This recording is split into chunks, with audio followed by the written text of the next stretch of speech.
Samantala, walang mangyayaring biglaang pagtaas sa presyo ng bigas. Ito po ang tiniyak ng Department of Agriculture sa kabila ng mabagal na pagbaba ng presyo nito sa merkado. Ang detalye sa report ni Clizel Cordelia. Bigas agad ang binibili ng tricycle driver na si Rene tuwing kumikita sa pamamasada. 30 pesos lang yung minimum namin. Kailangan makadalaw ka bago ka makabili ng bigas. Ayon sa rice retailer na si Joseph, bumaba ng 2 piso ang tinda niyang bigas kumpara na karaang linggo. Kaban ko dati nasa 2.5, 2.6. Ay, mayroon ng 2.4, nagkaroon na ng line of 4 eh.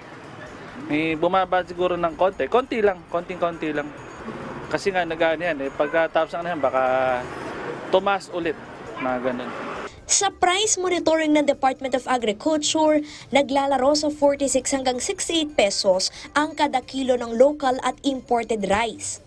Aminado ang DA, mabagal ang pagbaba ng presyo ng bigas. Pero pagsisiguro ng ahensya, hindi sisirit ang presyo. Nandiyan pa rin yung pagbaba ng India sa pag-export ng non-basmati. Nandiyan pa rin. Kumbaga yung mga external shocks that were present before ay nandito pa rin. Nandiyan pa rin yung mataas na presyo ng farm gate. Pero stable dahil we have enough supply, both local at saka international. Nandiyan yung magandang supply natin. So we're not expecting yung mga parang biglaang surges sa prices.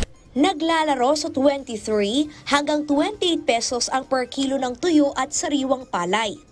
Sabi ng Samahang Industriya ng Agrikultura, hindi may iwasang isabay sa pandaigdigang presyo ang halaga ng palay sa ating bansa.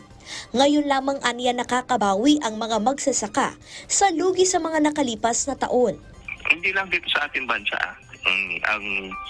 ang Thailand and Vietnam mataas din ang presyo ng palay nila.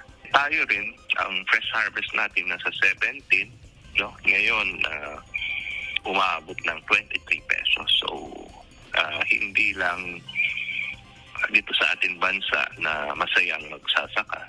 Ang National Food Authority hirap makabili ng palay na ginagawang buffer stock ng bigas. Noong Pebrero, higit 41,000 metric tons ang expected inventory ng ahensya.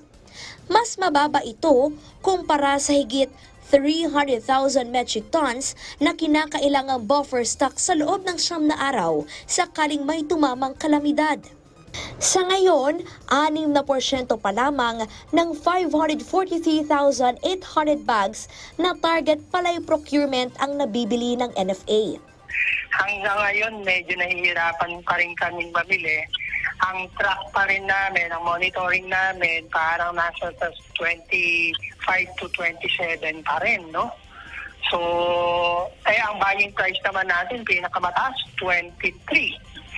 So, yun yung difficulty natin. Although hindi natin nakukuha yung target natin, we don't see any problem naman na that will arise sa future. No? Meron na talagang stocks na nandyan. Dinadagdagan na lang natin ng mga nabibili natin ngayon. Sagana po ang ani, wala pong shortage. Kumpiyansa ang NFA na makakahabol pa sa pagpapataas ng buffer stock.